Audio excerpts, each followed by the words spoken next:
الله ربي والإسلام ديني ومحمدا رسول الله.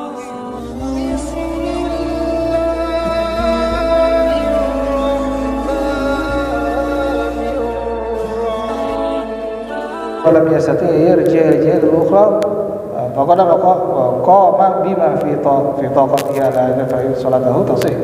Ya, kalau misalnya yang pertama, bagaimana dia orang yang melakukan investigasi dan hasil investigasi tidak sesuai dengan orang lain, lalu dia melakukan sholat, maka kesimpulan dari kitab ini adalah hukum investigasinya dan hukum sholatnya itu sah.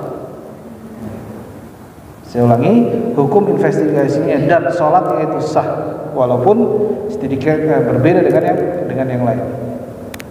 Wa amma jawab tsani, jawab terhadap permasalahan yang kedua, yaitu tadi apa? Hukum orang yang mentahar, ya, orang yang melakukan investigasi. Ya. Fa huwa annahu idza shalla shakhsun ila jihatin ada ilayhi ijtihad, thumma dhahara annahu khata salati bi ay tayaqqana zanna al-qiblata fi jihatin ukhra fa inna yatahawwalu ila jihatin allati tayaqqana zanna al-qiblah. Kalau misalnya ketika melakukan investigasi dan ketika melaksanakan sholat lalu ada tanda-tanda yang dia yakini ataupun dia masih meragukan bahwa arah kiblat itu bukan, nah, contohnya tadi ya, saya melakukan investigasi dan menentukan arah kiblat saya arah ke sana. Tiba-tiba lagi sholat, saya yakin atau datang satu tanda sebenarnya arah kiblat bukan ke sana Pak, tapi arah kiblat misalnya ke sana. Oke, maka hukumnya wala i'adat alaihi bi ittifaq thalatha min al-a'immah khilaf Syafi'i. Tidak mengulang sholatnya terhadap 4 a'immah, ya, Maliki, Hanafi, Hambali, tetapi dalam perspektif Syafi'i itu mengulang sholat.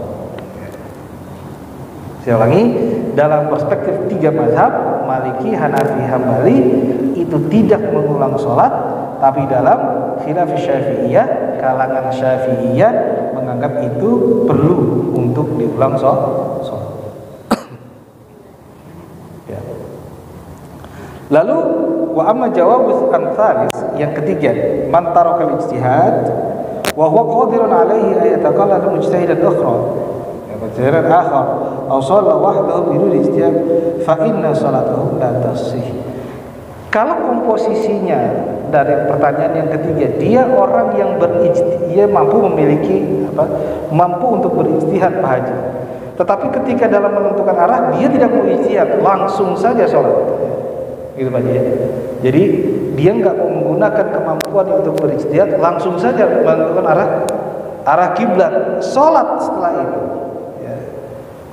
Ya, au sholat wahdahu bidun ijtihad, atau dia sholat sendiri Pak, jadi nggak pakai ijtihad, ya, langsung aja tentuin dia kayaknya kiblat ke sana, langsung Allahu Akbar, tanpa menentukan, tanpa berijtihad, tanpa melihat tanda-tanda dulu, langsung aja sholat.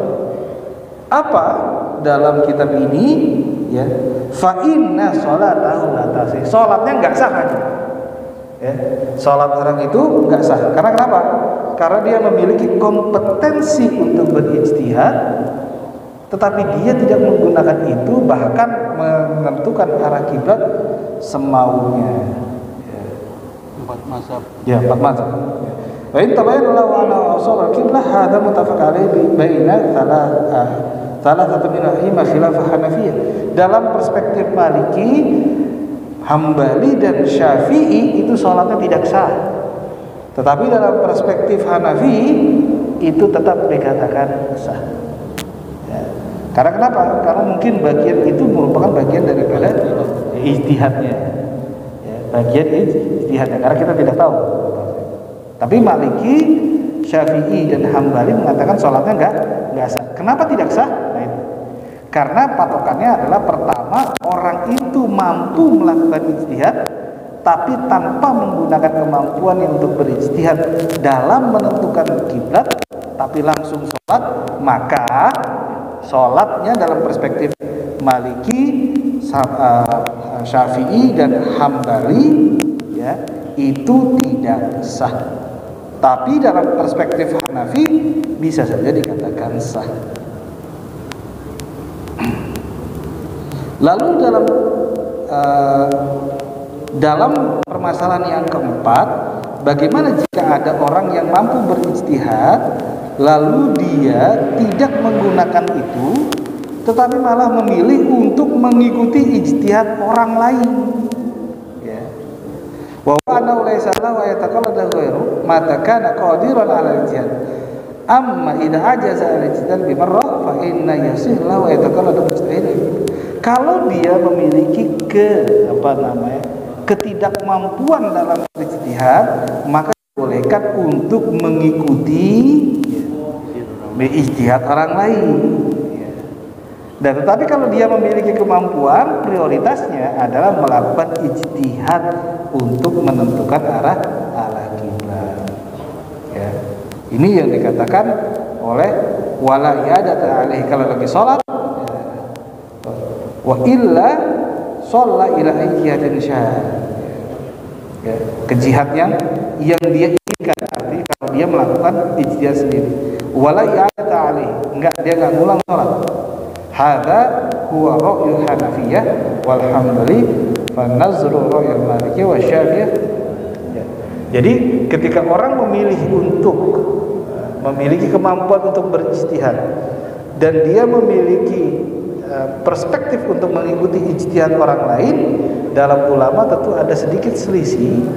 Yang pertama adalah tentukan dahulu lalu sholat, atau ketika kamu memiliki ketidakmampuan dalam ijtihad maka ikuti orang lain. Nah, sebenarnya perdebatan dari beberapa waktu lalu disimpulkan dari terhadap 4 masalah yang tadi, 4 pertanyaan yang tadi.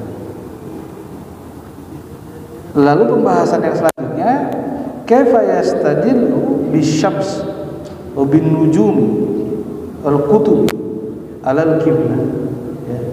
Bagaimana jika menjadikan matahari, menjadikan bintang atau bintang-bintang kutub sebagai landasan hukum dalam penentuan arah kiblat. Jadi siang matahari. Ya, siang matahari, malam itu bintang kutub. Ya. Disebut dengan gugusan rasi Usra Minor. Itu bintang gugusan Usra Minor, atau disebut dalam bahasa The Little Bear ya kalau di daerah kutub. Bagaimana kalau misalnya kita menentukan arah kiblat itu dengan arah matahari ya, dan juga dengan arah misalnya bintang kutub, bintang di kutub yang disebut dengan rasi Usra Minor. Baik, qad yatawahham anna hadzal mabhath laysa dakhilan fi masail al-fiqh. Sebenarnya orang banyak yang tidak sesuai. Kalau yatawahham dalam itu pemahamannya adalah tidak sesuai atau tidak sepakat bahwa menentukan arah kiblat itu bisa melalui penentuan posisi matahari, baik terbit ataupun terbenam, dan juga dengan bintang-bintang kutub atau arah kutub terhadap penentuan kiblat. Walakin al-waqi', akan tetapi dalam realitanya, annahu dakhilun fiha, sesungguhnya dengan mengetahui arah matahari, mengetahui arah bintang kutub, itu merupakan bagian daripada penentuan arah kiblat. Min haitsu inna ma'rifatal kiblah tatawaqqafu alaih faqala ba'dhum inna ma'rifatahu sunnatun lianna wasail ma'rifatal kiblah katsira. Sesungguhnya dari perspektif ini banyak orang yang berargumentasi menggunakan arah matahari, menggunakan gugusan bintang di kutub ya, itu merupakan sunnah. Kenapa? Karena wasail ma'rifatul kiblat katsir. Sesungguhnya cara untuk bagaimana kita menentukan arah kiblat selain menggunakan matahari, selain menggunakan bintang kutub, itu banyak. Sama seperti halnya tadi yang sebelumnya kita bahas.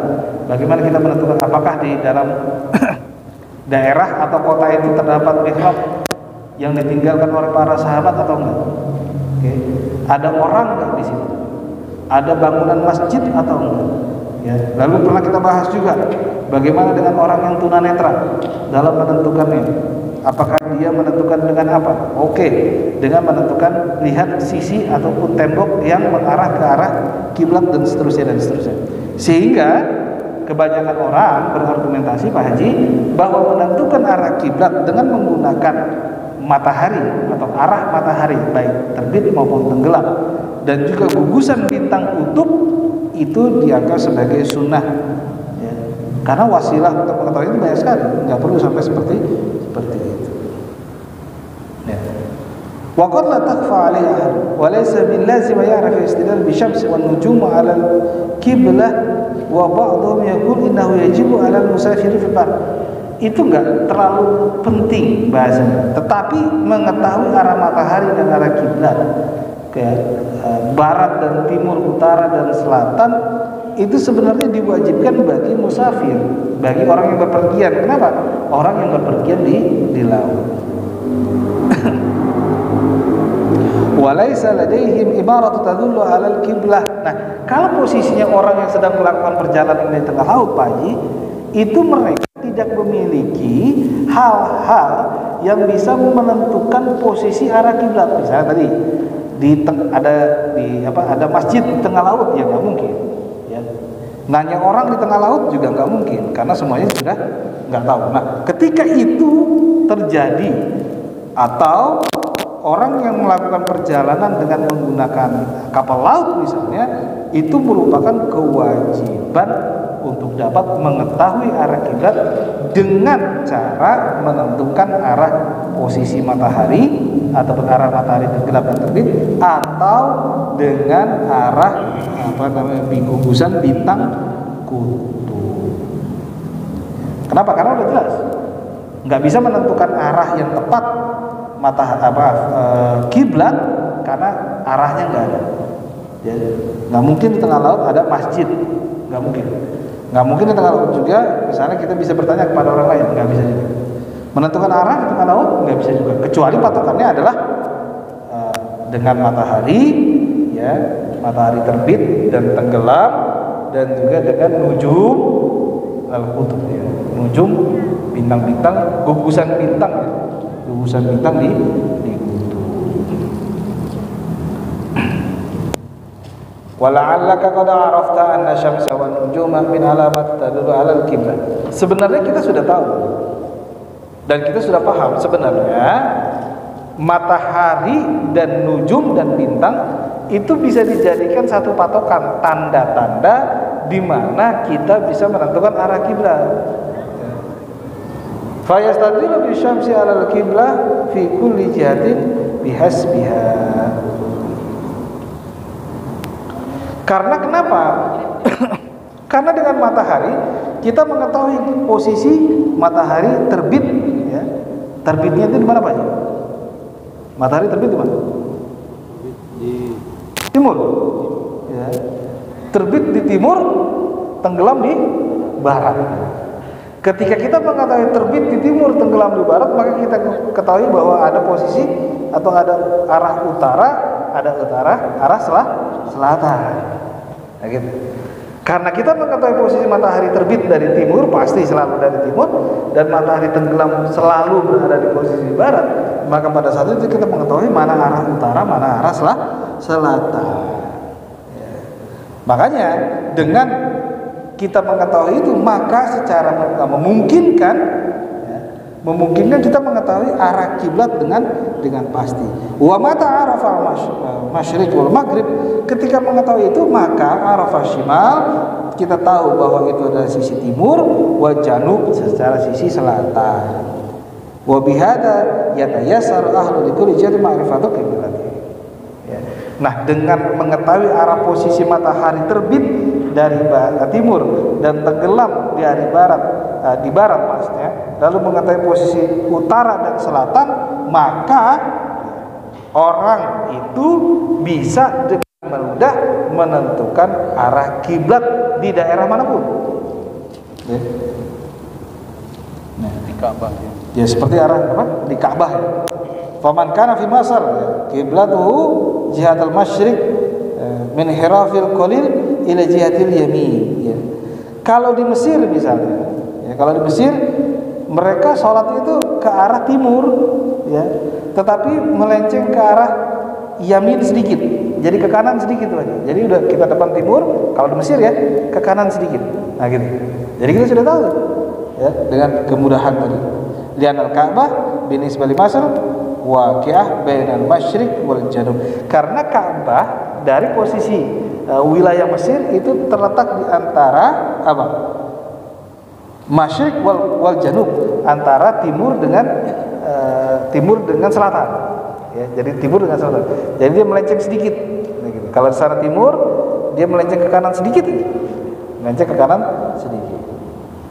Tetapi wa lil masyriq aqrab. Berarti kalau kita luruskan ini di Mesir ya. Kita ke kanan sedikit karena dengan arah timur ini dia dekat. Berarti lebih condong ke kanan sedikit saja.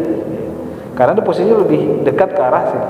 Nah, ini yang bisa kita ketahui dengan mudah, Pak Haji. Ya. Ya, kita ketahui dengan mudah.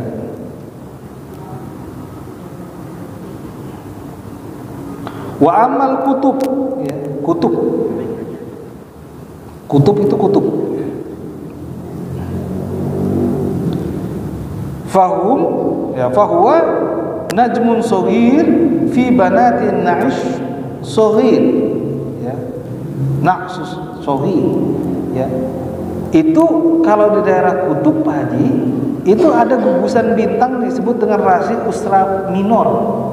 Oke, kalau di di bahasa ilmu antariksa itu bintangan disebut dengan the little bear, beruang kecil. Ya, itu memang berbentuk seperti gambar beruang tapi kecil. Nah, itu arahnya ke sana.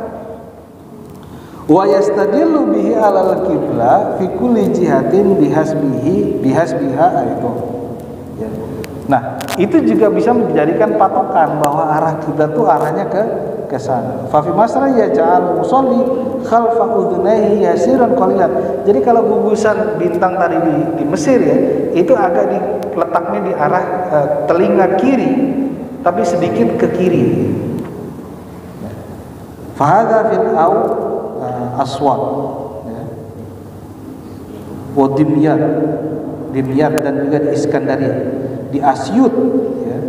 Ada nama daerah di Mesir itu namanya Asyut ya, Dimyat dan juga Iskandaria atau Alexandria ya. Wa mithluha Tunis wa Andalus wa nahwa, seperti juga di Tunis dan Andalusia. Wa fi Iraq wa ma wara an-nahar yaj'al al-musalli khalfa udhnayil yamin. Kalau di daerah Irak ya, di daerah Irak tadi gugusan bintang itu ada di posisi kanan ya, telinga kanan sedikit. Nah, wa fil Madinah Munawwarah wal Quds wal Gizzah ya, wa Ba'labak wa Turus wa nahwa yaj'alu ma'ilan ila nahwal katafil yusra. Kalau di daerah Madinah Munawwarah ya, itu berada di posisi ke kiri sedikit ya. Jadi pundak kiri sedikit ya. Nah, inilah cara dalam menentukan arah kiblat. Fal qiblah takhtalif bi ikhtilafil baqi ya. Wa tatahaqqaq ma'rifatu fi kulli jihatin bi qawaid handasah wal hisab. Akan tetapi Pak Haji ya, dalam menentukan arah kiblat ini tentu harus ada validasi. Apa validasinya? Yaitu dengan ilmu engineering dan juga ilmu perhitungan ya. Bi ayyurafu ba'da Makkah an khata aswad antara fil maghrib. Jadi dengan menghitung dan mengetahui garis khatulistiwa, bahasa ini, garis khatulistiwa dan juga dalam menentukan arah kiblat. Nah, Pak Haji, ini adalah salah satu yang didiskusikan bahwa menentukan arah kiblat selain dengan beberapa kriteria yang telah disebutkan sebelumnya, yaitu dengan cara menanyakan kepada penduduk asli, mengetahui adanya kiblat, mengetahui adanya bangunan, adanya bangunan yang dibangun oleh para sahabat. Tentu orang juga ada dua perspektif Pak Haji yang mengatakan bisa nggak menggunakan matahari dan perbintangan itu menentukan arah kiblat. Nah, argumentasinya dalam hal ini kita bisa sedikit simpulkan, orang lebih memilih untuk meninggalkan itu kecuali orang yang berada dalam keadaan musafir dan bepergiannya menggunakan transportasi laut. Nah, kalau menggunakan transportasi laut, maka dalam kitab ini ditentukan dan dijelaskan itu hukumnya wajib.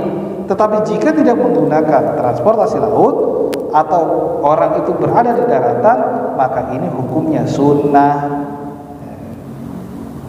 Ya, jadi hukumnya sunnah. Nah, kita ketahui juga sama bahwa posisi matahari dan gugusan bintang kecil yang berada di kutub itu juga bisa dijadikan patokan bagi mereka yang sedang melakukan perjalanan dengan menggunakan laut. Baik Pak Haji, itu yang bisa kita sampaikan diskusikan pada malam hari ini. Selanjutnya kita tanya jawab, apabila yang tanyakan kami persilakan.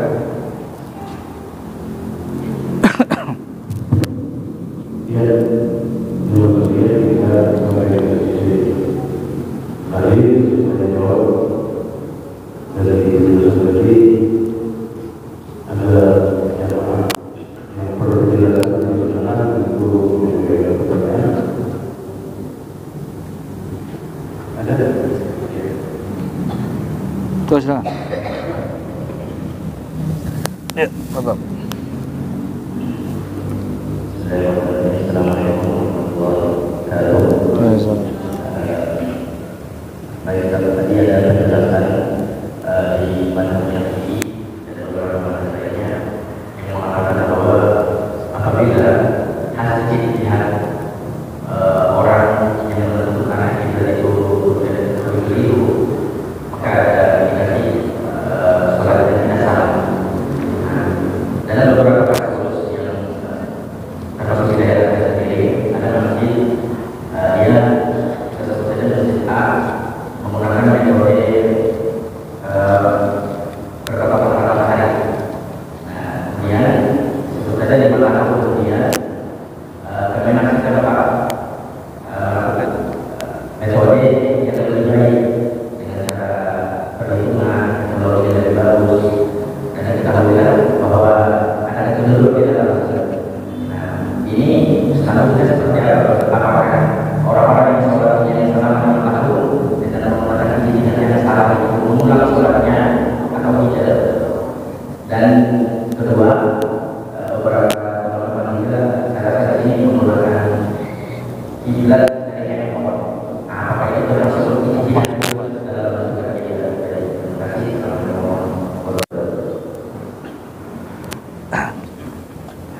Baik, terima kasih Ustaz. Pertanyaan bagus sekali. Ya, jadi ada sebuah masjid, kita katakan masjid A. Ya. Masjid A ini sudah berdiri misalnya 5 tahun, anggaplah 5 tahun. Lalu masjid A ini dalam menentukan arah kiblatnya itu menggunakan metode lain, misalnya menggunakan dengan menentukan matahari, arah matahari. Dengan menentukan arah matahari, dengan presisi dan sebagainya, tetapi bisa dikatakan tanpa menggunakan alat. Jadi hanya hitungan falak.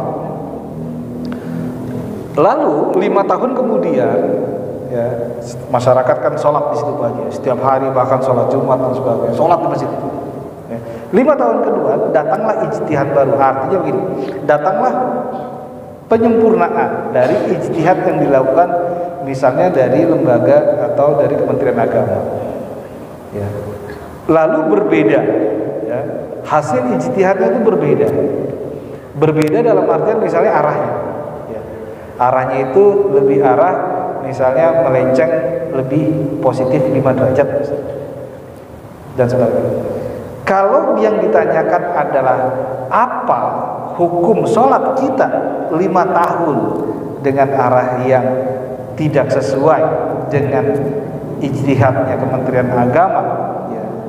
Dan itu apa kalau ditanyakan hukum sholatnya? Hukum sholatnya sah, hukum sholatnya sah. Ya. Kenapa? Karena itu merupakan bagian daripada ijtihad. Kita lihat dulu. Masjid itu dibangun atas dasar ijtihad, toh. Berarti ijtihad itu ada. Ijtihad itu salah. Menurut saya ijtihadnya bukan salah. Ijtihadnya benar, tetapi dengan ada metode yang baru itu penyempurnaan. Kecuali ijtihadnya arahnya ke timur, ya kan? Tiba-tiba kiblat itu arahnya ke barat misalnya. Nah, ini bukan ijtihad, namanya ngawur. Kenapa ngawur? Ya karena berbeda. Ya jauh perbedaannya, yang satu ke barat, satu ke timur. Tapi kalau misalnya sama dan penyempurnaan, ketika ditanyakan apa hukum sholatnya, merujuk pada kitab ini, maka sholatnya adalah sah. Sholat jamaah bagaimana? Sah atau enggak? Sah. Ya, sholat jamaah sah atau enggak sah? Lalu pertanyaan yang kedua terkait dengan kemudahan teknologi yang masyarakat dapatkan saat ini, yang kita dapatkan saat ini. Bahkan kita bisa menggunakan kompas. Bahkan kompas sekarang sudah bentuknya menggunakan handphone. Ya. Apakah itu bagian daripada ijtihad? Enggak. Itu bukan bagian daripada ijtihad, tapi bagian daripada kemudahan masyarakat untuk mendapatkan informasi terkait dengan arah tadi. Ustaz, saya pakai handphone Ustaz. Arah kiblat saya ke sana. Ya. Tiba-tiba yang benar itu ke sana. Wah, ini berarti handphone yang bermasalah. Nah, kalau kita tanya permasalahan sholat kita sah atau tidak, sholatnya adalah sah. Tetapi kalau dikatakan sah, ini juga akan menjadi permasalahan. Kenapa? Apakah ada, tadi kita sebutkan, ada proses investigasi nggak di situ? Oke, kita udah tahu nih kiblatnya arahnya ke kanan. Tapi kira-kira kita lihat dulu, benar nggak kira-kira ke sana? Nah, itu bagian daripada at-tahari. Ya tadi 4 komponen, 2 untuk tahari, 2 untuk ijtihad. Jadi walaupun kita punya alat, tapi kita tetap harus melakukan cross check dan validasi. Ya. Karena kenapa? Ya karena ini alat. Walaupun ini adalah orang-orang ahli teknokrat bilang handphone adalah satelit mini, tetapi tetap saja dia bisa ada faktor eksternal yang bisa mempengaruhi arahnya. Makanya untuk lebih dipastikan dan lebih diyakinkan lagi untuk memvalidasi. Nah, masalahnya Ustaz, bagaimana kalau dia di tengah hutan? Kan gitu. Ya, menarik lagi kan. Oke lah, kalau kita di Jakarta, kita nggak tahu arah kiblat, atau kita di daerah, kita masih bisa memungkinkan untuk nanya orang. Lah kalau di tengah hutan, Pak, misalnya orang yang bekerja mengeksplorasi tambang di tengah hutan. Dia punya cuma alat itu. Bagaimana kita memvalidasi? Ya nggak ada validasinya. Validasinya nggak alat itu. Bagaimana kalau salah?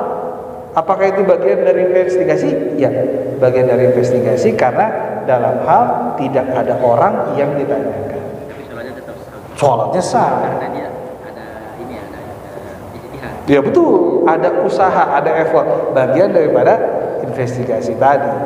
Ya, jadi memang kalau dalam Islam itu terkait dengan ijtihad dan investigasi penuntut itu ada beberapa, saya sebutnya beberapa layer tahapan untuk bisa sampai. Dan kita tidak bisa mengeneralkan, bahasa Inggris, mengeneralkan semuanya itu sama.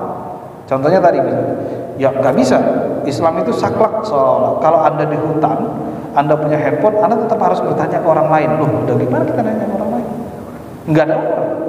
Anda harus menggunakan masjid. Loh, bagaimana nggak ada masjid di sana? Jangankan masjid, orang aja nggak ada, apalagi masjid. Nah, bagaimana? Nah, kemudahan itu yang datang. Ya, silakan Pak. Silakan Pak. Nih. Kabelnya. Iya. Ini pertanyaannya di luar konteks.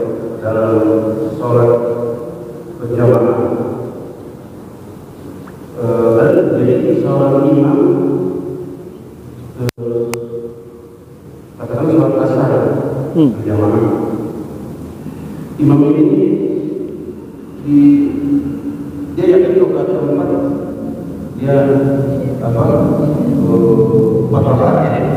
Rakaat keempat dia yakin dan dia bersalam. Nah, jamaah ini ada yang bahwa mengetahui itu kurang, tapi dia tidak mengingatkan imamnya. Dia langsung dia memisahkan diri, memisahkan diri, menambahkan aja kekurangan itu. Nah, kemudian imam itu langsung salam, ya berarti. Nah, kemudian ada dari jamaah yang lain kurang satu gitu. Nah, si imam ini apakah nambah kurang satunya atau mengulang? Kenapa? Atau yakin bahwa itu dia empat rakaat karena tidak ada yang mengingatkan di belakangnya. Nah, itu gimana itu seorang imam ini dan bagaimana jamaahnya? Ya. Itu. Baik, ada permasalahan imam, taruhlah imam sholat zuhur atau asar 4 rakaat, tetapi imamnya nggak sadar di rakaat ketiga dia salam, ya, tahiyat akhir salam. Lalu imam merasa yakin bahwa itu adalah rakaat keempat, tetapi ada jamaah yang mengetahui, tidak memberikan informasi kepada imam bahwa itu adalah seharusnya masih berdiri. Ya, memberikan ya. Posisi sholat imam bagaimana? Apakah itu sah atau tidak? Sah, mari. Oke. Posisi sholat imam apakah sah? Sah. Karena imam merasa yakin dia sholat 4 rakaat walaupun itu dia masih 3 rakaat. Nah, tetapi bagaimana kalau misalnya ketika sedang sholat tadi ketika tahiyat diberikan koreksi sama jamaah? Misalnya Allahu Akbar atau Subhanallah misalnya gitu kan, imamnya nggak mau. Nah, ini yang menjadi masalah ya. Yang menjadi masalah ini. Tapi kalau imamnya dikoreksi dia lalu benar ya mengkoreksi, maka hukumnya tetap sah. Lalu kalau tidak ada koreksi tetap hukumnya sah. Tapi kalau dikoreksi nggak mau, nah ini kembali lagi ya. Imamnya harus nambah satu, Nah, ngulang gitu kan? Ya, berarti jamaah mengulang sholatnya atau mengulang sholatnya atau menambahkan sholatnya. Nah, jadi kembali lagi, makanya saya selalu katakan bahwa syarat imam itu dia harus arif. Ya. Artinya arif itu mengetahui keadaan yang di belakang. Itu walaupun itu bukan ketentuan fikih, tetapi setidaknya arif itu juga memahami kalau misalnya tadi sudah dikoreksi, ya,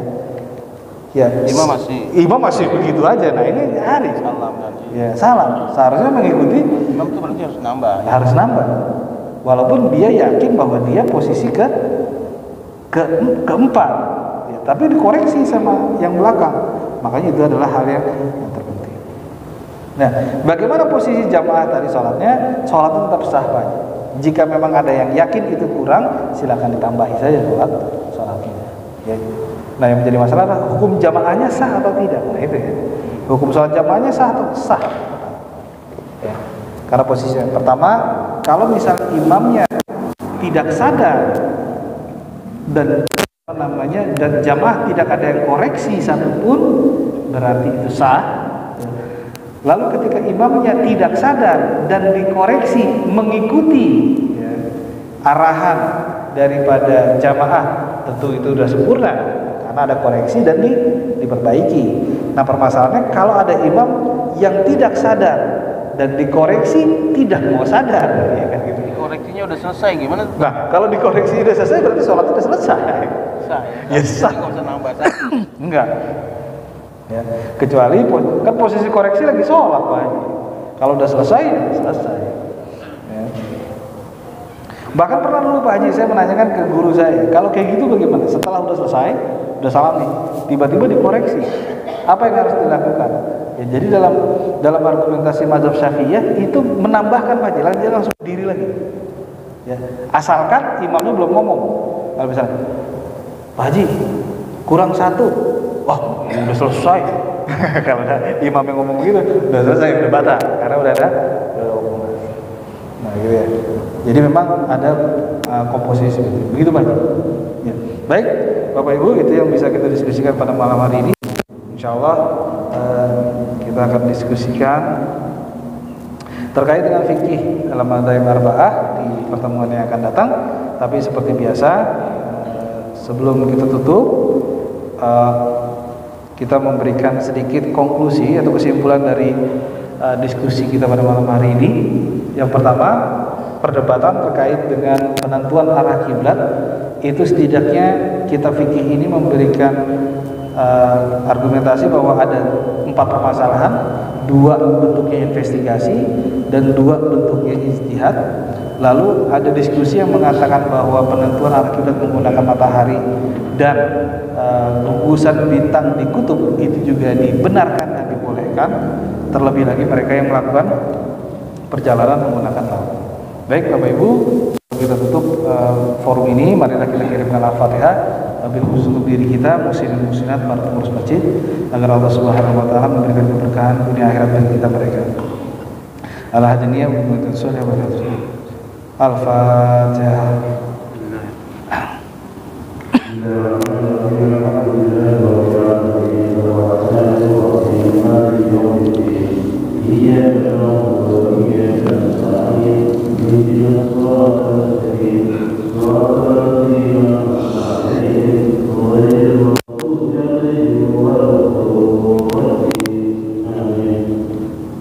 Marilah sama-sama kita tutup forum ini dengan sama-sama baca Alhamdulillah. Wallahu